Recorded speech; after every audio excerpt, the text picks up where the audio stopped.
Everybody, and welcome to the Glory Reds podcast. It's your boy Don Benito, and in the latest news today, we are going to be talking about the departure of Casemiro. We are going to be talking about contract talks with Kobbie Mainoo, which, by the way, are long overdue. We are also going to be talking about the revealed targets for Manchester United. When I say revealed targets, I don't mean the actual names, but I mean the positions that Manchester United are targeting this coming summer. And without further ado, ladies and gentlemen, let's get into it. It is a sad time. I think yesterday was one of the most saddest days for Manchester United fans when we faced the reality that Casemiro will be leaving at the end of the season. Honestly, this one hit me like a ton of bricks because Casemiro has been immense for us since the moment he arrived at Manchester United. The fact that we even looked at Casemiro bringing him from Real Madrid, it felt like it was a joke. It felt like a fantasy. It felt like, what? Are you guys serious? You guys are trying to bring Casemiro here? 5-time Champions League winner? Are you joking? Why would he want to come to Manchester United? Little did we know that this guy was coming to Manchester. He looked at us getting battered 4-0 and he's like, look, tell them I can fix that problem. He walked through those doors with humility and the utmost humbleness, and this guy played for the badge. I do not think of any moment in his United career that I can say that Casemiro didn't give his all for Manchester United. Not once. He's had his ups and downs. He's had his critics, people saying that, he's that and that. And you know what? I can confidently say with my chest, not once did I criticize Casemiro to the point where I think I wanted him out of the club.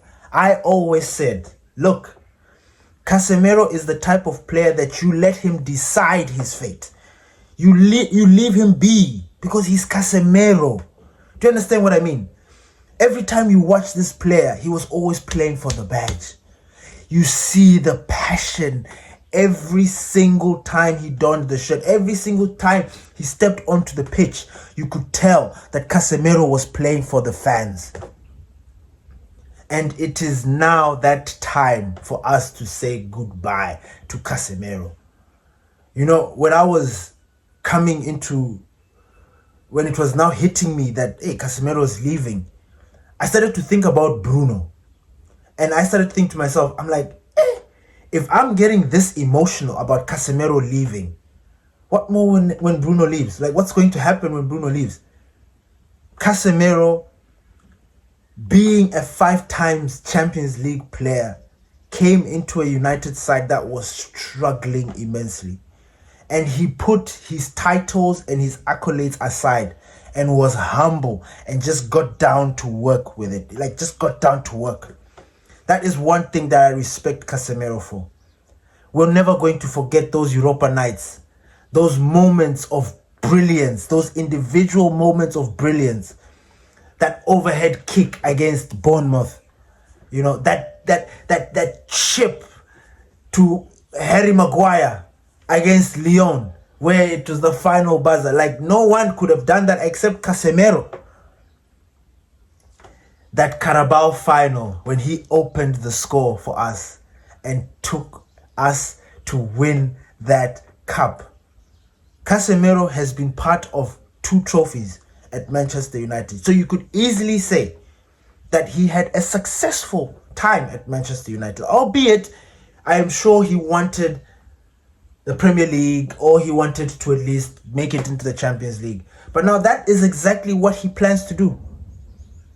The 4 months that are left, I am going to watch them I'm going to cherish them.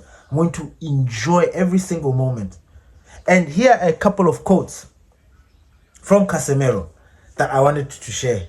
Because, hey man, this guy has really been immense for Manchester United. And it's just something to behold. And I am proud to say that Casemiro played for Manchester United. You know what I'm saying? Like, I don't think a lot of people can say that a proper legend of the game played for their club. I don't think Arsenal can say that. I don't think freaking Liverpool can say that. You know what I'm saying? But we do. We had, arguably one of the best defensive midfielders of his generation. Top 5 defensive midfielders in the world in his time, in his prime. And we got to enjoy a little bit of that. I honestly, I will remember Casemiro with the deepest and most fondest moments, and I'm just going to be like, wow, man, we had Casemiro, man. We really had brother Casemiro at Manchester United. Like, it is wild. And the love that he has for our club is just something I was not expecting. Unlike Di Maria, who has got nothing but bullshit to say about Manchester, or some other players that speak negatively. He is like, I am a red to death. These kind of words, they ingrain in you, they stay with you, they stick with you. The quotes of him saying, I am proud to say that I played for the biggest club in Spain, and I came to England and I played for the biggest club in England. I mean, come on, man. Like, how do you not get emotional or get touched by those words? Casemiro will forever be remembered at Manchester United. Once a red, always a red. So I think now it is time for you to, because I feel he's going to enjoy it like Bastian Schweinsteiger, because if there's one ex-United player who kind of falls into the same category, even though he played for a very short time, is Bastian Schweinsteiger. I've never seen a player like Bastian Schweinsteiger, who never really played a lot for United. He spent most of his time at Bayern Munich, but is our biggest supporter. Like, it is mad to see. And to have somebody like Casemiro, so humble, so passionate, so driven, and managers always had everything good to say about Casemiro. Like, I will forever remember Casemiro. Honestly, Casemiro will forever be one of the United greats. Not legends, but he'll be a great for United. Casemiro says, knowing when stages come to an end, knowing when to say goodbye when you feel that you will be remembered and respected forever. 4 months. 4 months. 4 months to achieve everything. Oh boy. He's got 4 months left to achieve everything that he's ever wanted at Manchester. To give my all for the badge and for our goal. Eternal respect and affection for Manchester United and its wonderful fans. Forever, Red Devil. That is Casemiro. We respect you, bro. Enjoy. Please give us your best. We will be watching you with the most fondest hearts. Like, we're just going to praise every single thing that you do, because wow. But yeah, his time at Manchester United has come to an end. And we salute you, big bro. We salute you, Casemiro. Moving on. Manchester United are beginning talks with Kobbie Mainoo. Remember, I don't know when was we spoke about this contract talks with Kobbie Mainoo, I think a year and a half. The time when Ahmad already signed his new deal. He got a wage bump up. And the next person that was supposed to discuss that was Kobbie Mainoo. And I remember at the time, I said, like, don't be surprised if Kobbie Mainoo leaves the club for some sort of reason, or the club sells him, and then they tell us that they couldn't negotiate or come to an agreement with him, because it felt like, why not give the kid his contract? He at the time he had already played for the Euros. He had contributed so much to the club. It was just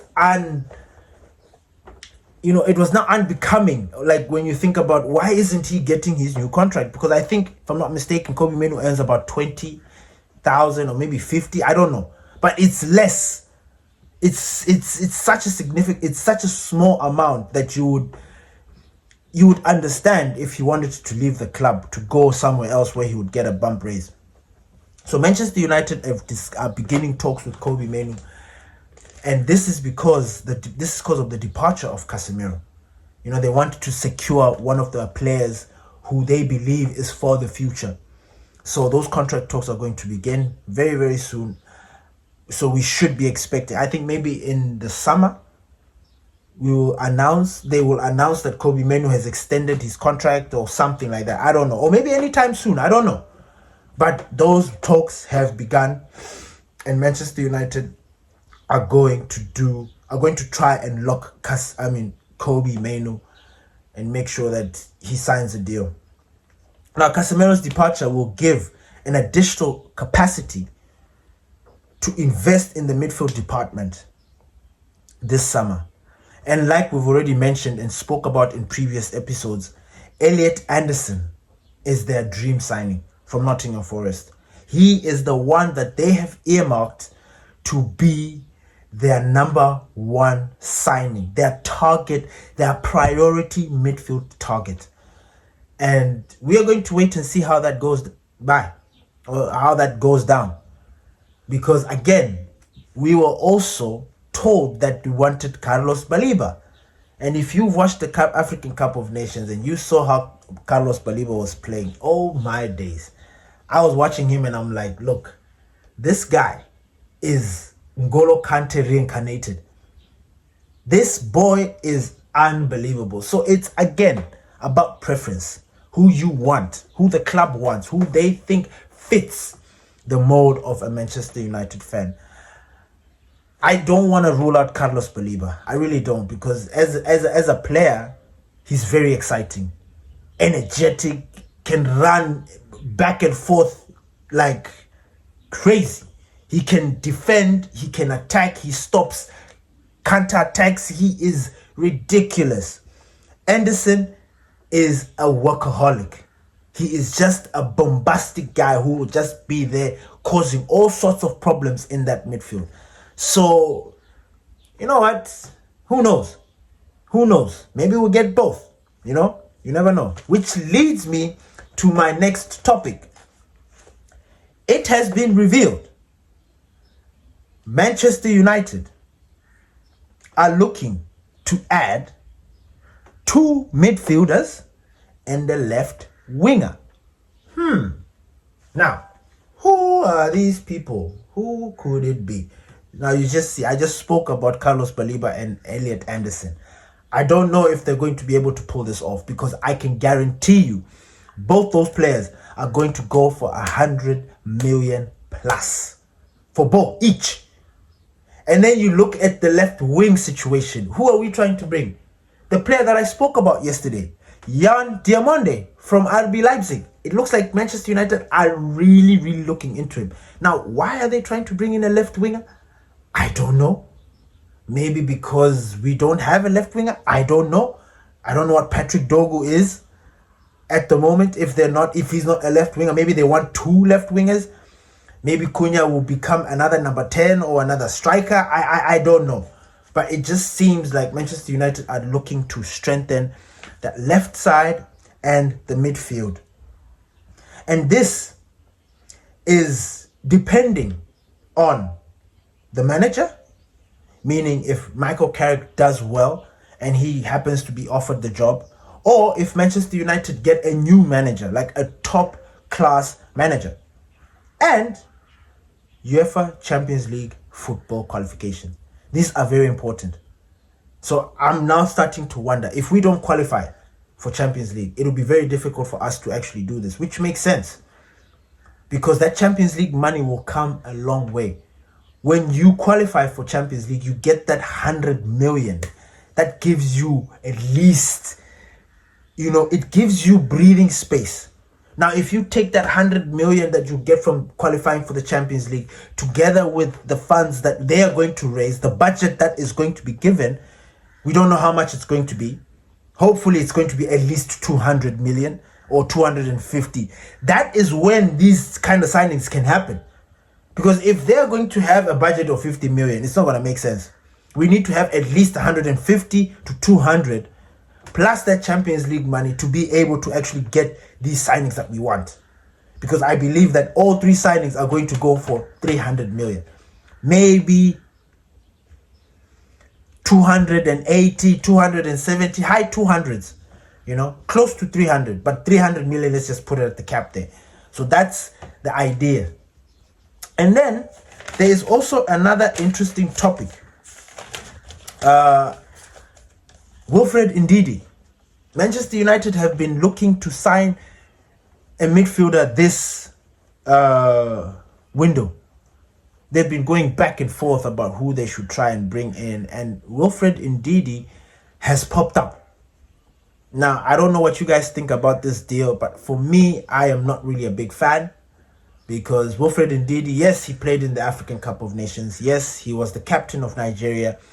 Yes, he has got Premier League experience, but he is 29, I think.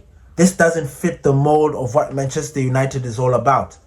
And on top of that, correct me if I'm wrong, he's kind of injury prone. Like, we don't want to be signing a player that's not going to play. And this is exactly what they say. Because they're like, Manchester United must decide whether Wilfred Ndidi plays if they sign him. So if we are to already have the likes of Ugarte, Casemiro, Kobbie Mainoo firing on all cylinders, what does Wilfred Ndidi do for us? Obviously, we know that Bruno Fernandes is not going to get injured. Like, it will be weird if he gets injured again. And I think we will be surprised. But even though, that number 10 position is filled. We've got Xerxes, we've got Cunha, we've got Ahmad, we've got Mbuemo. We can fill that spot easily. It is that midfield position that we are skeptical about, because if we lose, say, for example, Casemiro or Kobbie Mainoo, who else do we put in that position? Tyler? No ways. Shea Lacey? No ways. We cannot be putting youngsters and forcing them to do something. So I understand why Manchester United are looking into doing this and trying to decide whether, if he's going to be a viable candidate, will he play? They don't want to waste people's time. And also, they don't want to waste some funds. Because it turns out that Besiktas, the team in Turkey, are interested in signing Wilfred Ndidi. The only issue is the fees. Besiktas are entertaining the business for him, and a loan with an option or a conditional obligation to buy between 12 million and 15 million euros. So they are thinking about bringing Wilfred Ndidi as a loan with an option and a conditional obligation to buy, meaning, like, depending on the achievements or depending on the criteria, if he meets them, then they will sign him. But if they don't, then it is just an option, like it will just be a loan and then he'll be sent back. And I think the fee is what is deterring Manchester. 12 to 15 million euros. Maybe that is the reason why they are not thinking about Wilfred Ndidi. But let me know what you guys think about that. Like, do you think that Wilfred Ndidi is a very good candidate for Manchester United to come help us with our pursuit for Champions League spot? Or do you think it is a waste of time? We've got Kobbie Mainoo right there, who has now woken up, who has got a new lease, new breath of fresh air. He's feeling important. He's feeling confident. Why should we bring in another midfielder when we've got Kobbie Mainoo? As a matter of fact, Kobbie Mainoo was the one. Like, Kobbie Mainoo and Manuel Ugarte, they were the guys that we were depending on to be our driving force. It just happened differently, but we understand. We understand. So tell me what you guys think. Please leave your comments below.